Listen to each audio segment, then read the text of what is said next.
ஏண்டாடா ஒரு ஆளை போட்டு இத்தனை பேரை சேர்ந்து அடிக்கிறது இதுலதான் உங்க ஒத்துமையா? அடிக்கிறதா? இவன் எலும்பு ஒடிக்க வேணாமா? என்னடா அப்படி செஞ்சுட்டான்?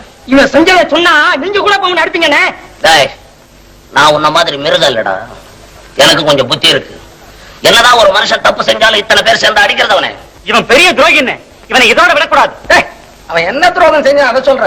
அண்ணே, இந்த சோடா பைய சூதாடுற தப்பு அப்படி இப்படின்னு சொல்லி பாட்டு பக்கம் போட்டு வைக்கிறாங்க. ஓஹோ, சூதாட கூடாதுன்னு சொல்றதே தப்பா? சொல்லிட்டு ஆகி போச்சா? அது போல சொல்றவன் நடக்க வேணாமா? இந்த பாட்டு புத்தகம் வித்த காசை இவன் என்ன செய்யறான் தெரியுமா அண்ணே? என்னடா செய்யறான் அதை சொல்ற? அண்ணே, குதிரை பந்தயத்துக்கு போய் காசெல்லாம் தொலைக்கிறானே. சூதாட கூட புத்தகம் போட்டு ஊர்ல உபதேசம் பண்ணிக்கிட்டு இவன் சூதாடலாமா? அது குத்தமா? வேண்டாம், அவன் பழகிட்ட சூதாட்டத்தை மறக்க முடியாம கஷ்டப்படுற மாதிரி மத்தவங்க படக்கூடாதுன்னு எடுத்து நன்மை சொல்றான். இது தப்பா? அப்ப சொல்றது ஒண்ணு செய்யறது ஒண்ணா?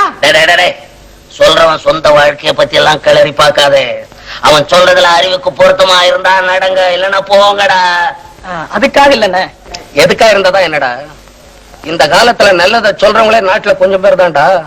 அவங்களே அடிச்சு கொண்டுடுங்க, நாடு உருப்பிட்ட மாதிரிதான். அதனாலதான் நாகரிகமும் வளரல, நல்ல புத்தியும் வளரலன்னு ரொம்ப நாளா சொல்லிக்கிட்டு இருக்கேன். நீங்க சொல்றது என்னமா சரிதானே? சர்தான்னு சொல்லிட்டா போதாது தம்பி. நல்லத சொல்றவன நாட்டுல வாழ வைக்கணும்ன்ற உண்மையான எண்ணம் உங்களுக்கு எல்லாம் இருந்தா ஆளுக்கு ஒரு புஸ்தகம் வாங்கி அவனை ஆதரிங்க.